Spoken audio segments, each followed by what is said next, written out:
Olá, alunos. Dando continuidade à fisiopatologia do sistema neurológico, agora nós vamos falar sobre a doença de Alzheimer. A doença de Alzheimer é a forma mais comum de demência. É uma doença neurodegenerativa, cujo curso desenvolve-se ao longo de 5 a 10 anos de forma progressiva e inexorável. O conceito de demência remete para uma alteração global e persistente do funcionamento cognitivo, suficientemente grave para ter repercussão na vida profissional, social e familiar do indivíduo. Segundo a OMS, a demência caracteriza-se por uma diminuição progressiva da memória e da capacidade de ideação suficientemente marcada para limitar as atividades da vida cotidiana, que tenha surgido pelo menos há 6 meses e esteja associada a uma perturbação de uma das seguintes funções: da linguagem, do cálculo, da avaliação, alteração do pensamento abstrato, praxia, gnosia ou modificação da personalidade. Esse é o conceito de demência caracterizado pela OMS, definido pela OMS. Fatores que predispõem à doença de Alzheimer. Idade. Único fator de risco bem conhecido e universalmente aceito. Aceita-se que a doença de Alzheimer seja uma doença idade dependente, ou seja, ela está diretamente relacionada à idade. À medida que a idade avança, maior é a probabilidade de sua ocorrência. Sexo. Mulheres mais afetadas do que homens, mas como a expectativa de vida das mulheres é pelo menos 5 anos maior que dos homens, essa correlação ainda precisa ser estatisticamente ajustada e melhor esclarecida. Porque como as mulheres têm uma expectativa de vida maior, ou seja, vivem mais do que homens, nós temos uma quantidade de mulheres afetadas por doença de Alzheimer maior do que a quantidade de homens afetados. Mas aí também está relacionado à idade.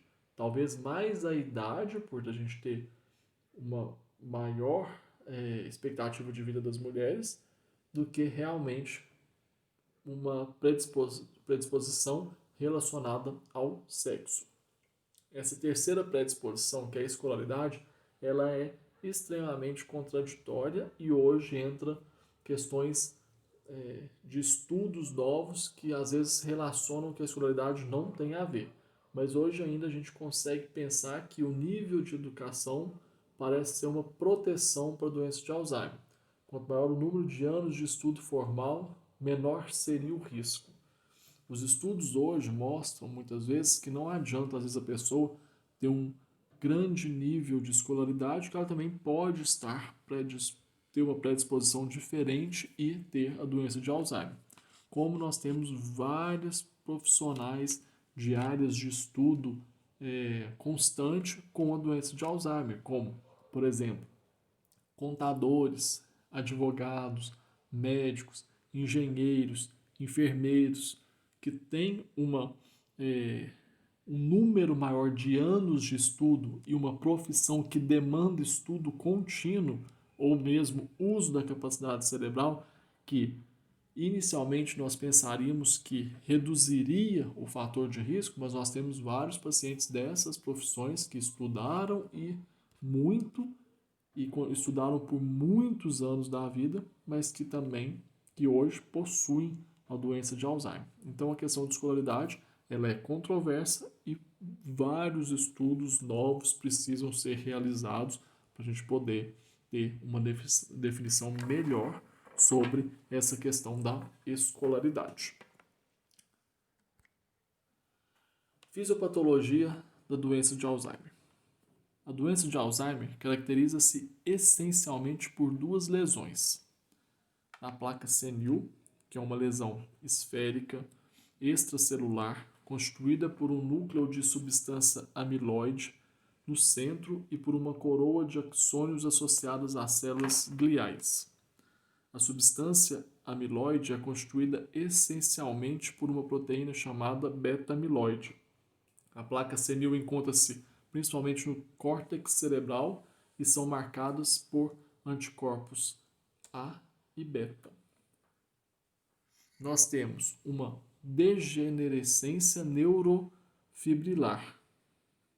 É uma lesão intraneuronal constituída por neurofilamentos anormais organizados em pares de filamentos em hélice. A análise bioquímica destas lesões permitiu caracterizar uma proteína essencial, chamada de proteína tau. Nesse caso, ela é anormal porque está hiperfosforilada.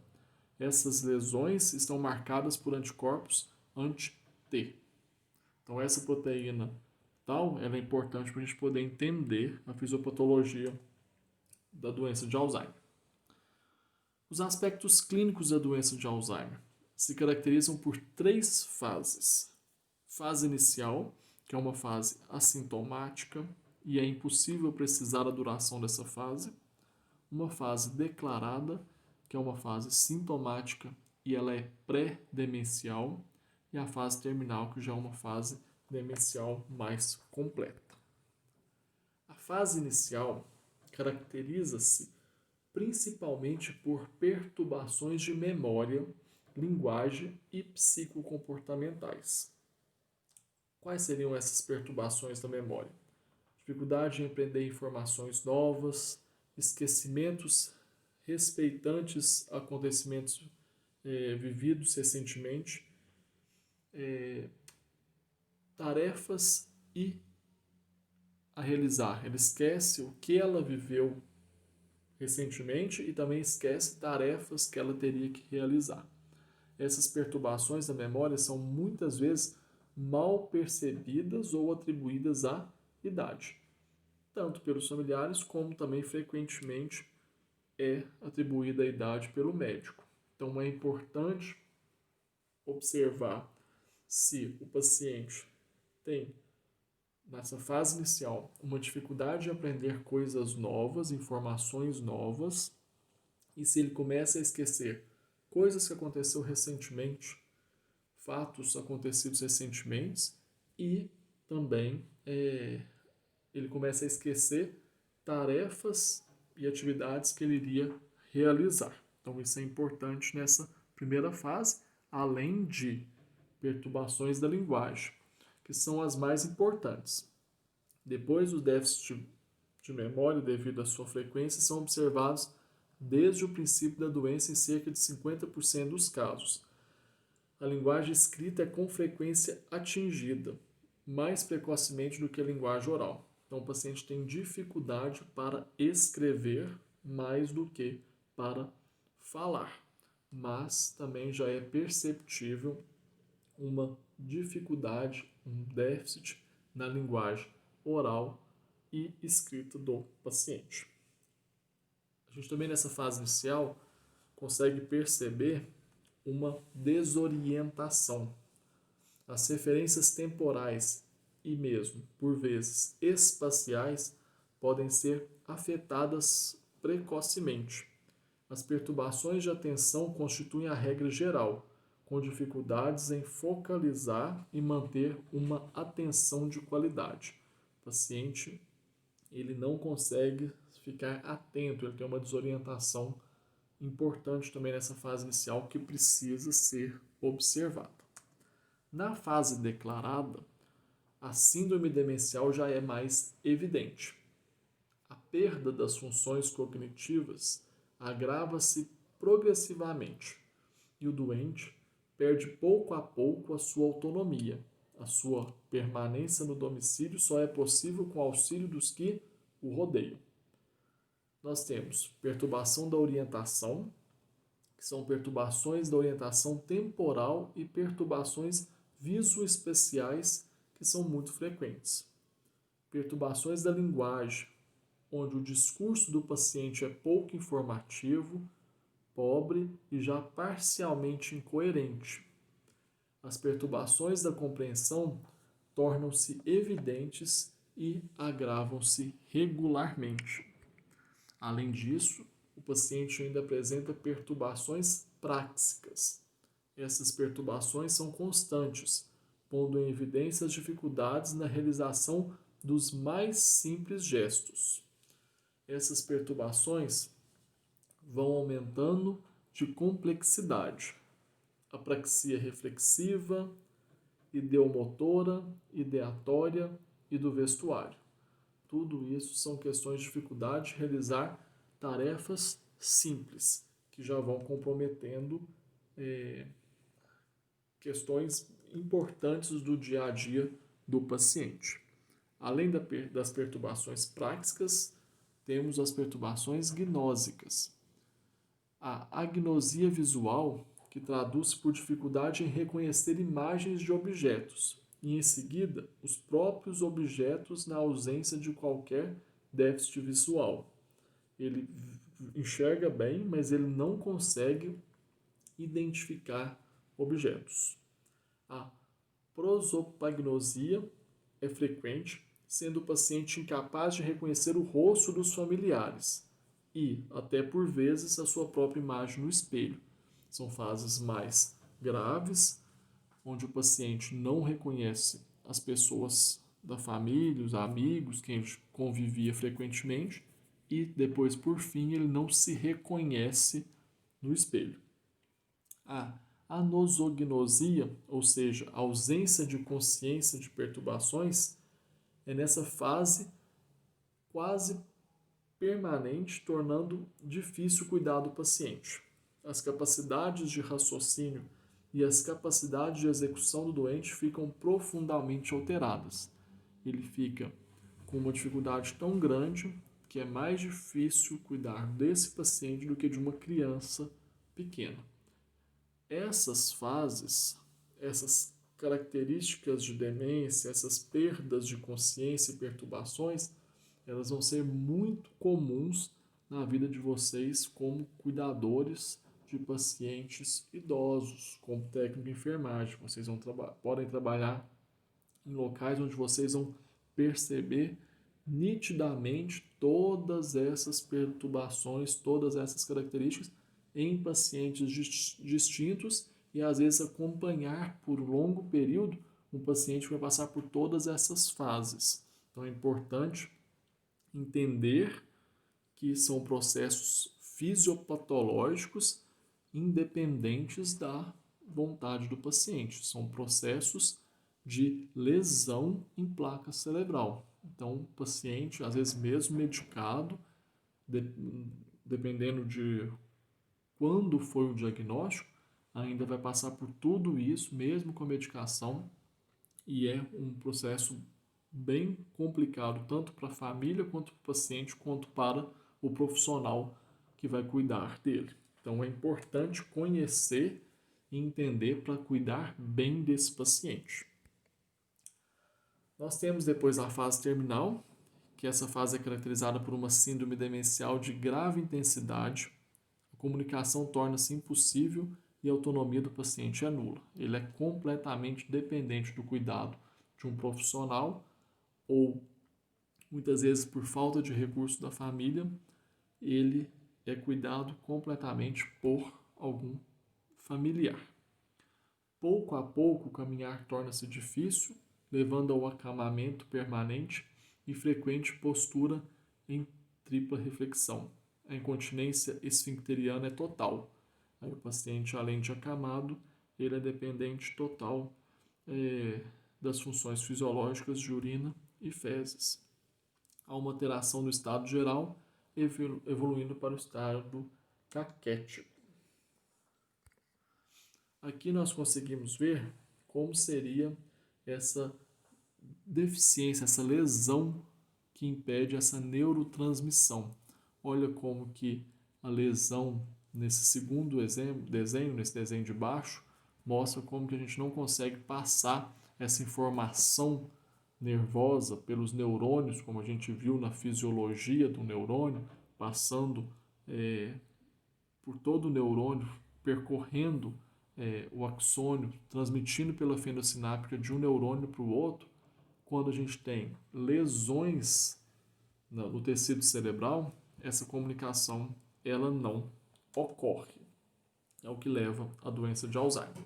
É importante na doença de Alzheimer entender as fases da doença, porque as causas são complexas e essas lesões em placa, essas deficiências da proteína tal, são processos ainda em estudo, que vários medicamentos vêm surgindo, várias opções de tratamento também vêm surgindo, são opções importantes, mas que ainda são muito relacionadas ao estudo.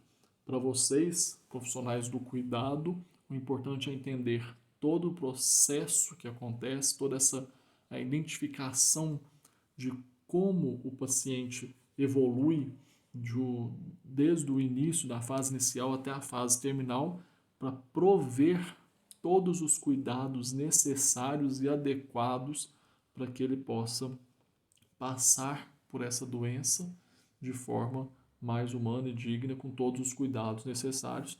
E é importantíssimo o profissional de enfermagem entender como se dá as fases de transição da doença ou as fases de evolução da doença de Alzheimer, tá bom? Começando agora a doença de Parkinson. A doença de Parkinson é uma doença degenerativa, crônica e progressiva, que acontece em geral em pessoas idosas. Ocorre pela perda de neurônios do sistema nervoso central em uma região conhecida como substância negra. Os neurônios dessa região sintetizam o neurotransmissor dopamina, cuja diminuição nessa área provoca sintomas principalmente motores. Lembra que a dopamina, ela é um neurotransmissor que passa informações na fenda sináptica de um neurônio para o outro. Quando ocorre uma perda de neurônios na substância negra, esses neurônios são os responsáveis por sintetizar essa dopamina.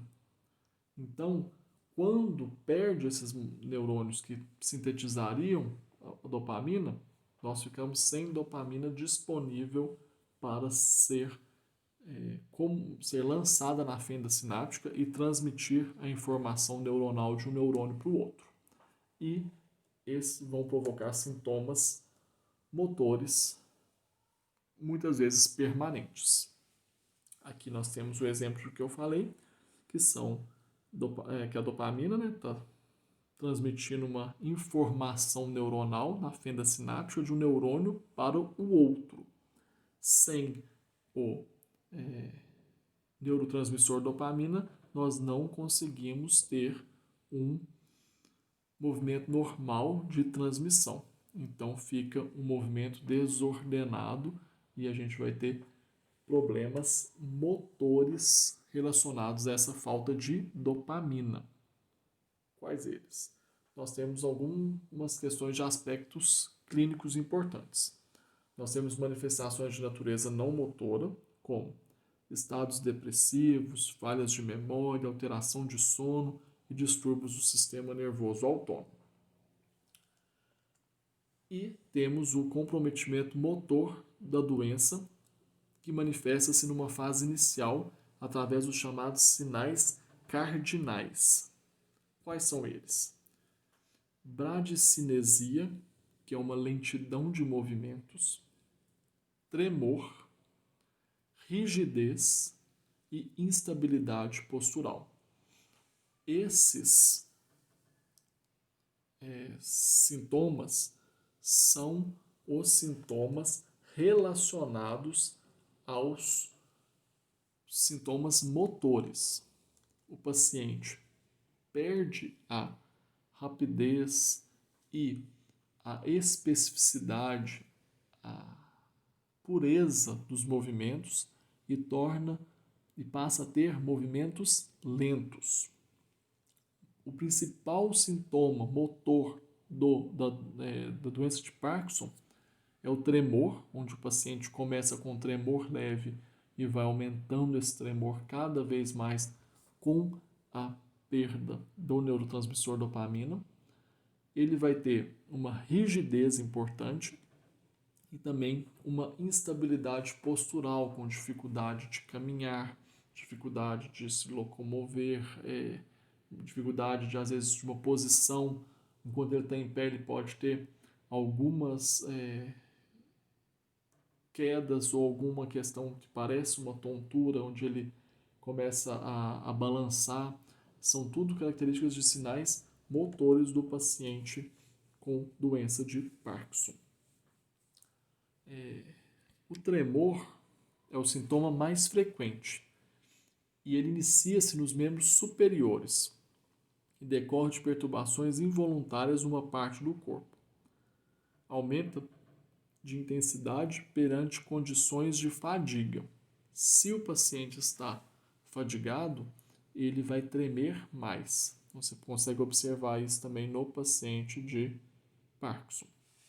Importante observar que esse principal sintoma inicia principalmente nas mãos, nos membros superiores, tá?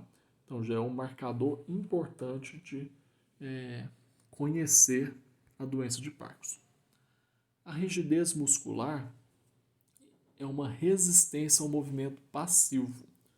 Existem dois tipos de rigidez muscular: em roda dentada e em cano de chumbo. Afeta primeiramente os músculos primordiais, músculos da face e membros superiores e inferiores. Inicialmente afeta um dos lados do corpo para posteriormente alastrar-se pelo corpo todo. Sendo, gente, que essa rigidez em roda dentada ela é um sinal semiológico importante da doença de Parkinson que está relacionado a uma alternância de movimento de contração e relaxamento da musculatura do controle da cabeça. Então, a cabeça, o músculo, os músculos de controle dos movimentos da cabeça, eles relaxam e contraem de forma desordenada. E o de cano de chumbo é uma dificuldade grande, por exemplo, de flexão, rotação de membros, como por exemplo, parece que as articulações estão sem movimento, estão rígidas, como se fosse um cano de chumbo. É isso. A bradicinesia é um sintoma mais incapacitante da doença de Parkinson. Ela refere-se à lentidão, dificuldade de manter o movimento e realizar tarefas do cotidiano. Como ela dificulta atividades do cotidiano, ela vai afetar os movimentos espontâneos também e tem uma dificuldade em realizar tarefas em simultâneo e em sequência. Então, o paciente ele tem essa letargia, essa lentidão, e qualquer atividade que ele vai fazer do dia a dia, ele não consegue fazer em sequência, fazer tarefas uma após a outra, que leva a um desgaste muito grande. Lembrando que quando o paciente tem essa lentidão e a dificuldade de realizar as tarefas em simultâneo, ele vai ficar com fadiga. E toda fadiga aumenta tremor. Então, além da bradicinesia, dessa lentidão, essa dificuldade para realizar as tarefas vai levar a um aumento do tremor, que vai agravar ainda outro aspecto clínico, outra característica. Então, também é importante isso. A instabilidade postural, que é caracterizada com maior risco de quedas e fraturas, perda de reflexos posturais, perda do movimento automático e dificuldades de equilíbrio. Fenômeno de congelamento. O paciente perde também a capacidade de se locomover, de se mover. O diagnóstico da doença de Parkinson baseia-se na história do paciente, características clínicas do Parkinson e exames neurológicos. Essas duas doenças, Alzheimer e Parkinson, elas estão relacionadas a doenças degenerativas do sistema nervoso, do tecido cerebral. Todas as duas existem medicamentos, tratamentos, mas que ainda estão em estudo. Quando a gente for ver farmacologia do sistema nervoso, nós vamos ver alguns medicamentos que já entram nessa questão dopaminérgica da doença de Parkinson, para poder tentar reduzir ao máximo o número desses efeitos da doença, como tremor, letargia, rigidez. Então, nós temos uma quantidade grande de opções terapêuticas, apesar de que ainda se pode fazer muito mais. Na farmacologia a gente vai ver. Tanto também no Alzheimer, que a gente já tem mais possibilidades terapêuticas, mais moléculas disponíveis para poder tentar uma ação medicamentosa. Por hoje é isso. Essas são as matérias de fisiopatologia do sistema neuronal. Gente, até a próxima.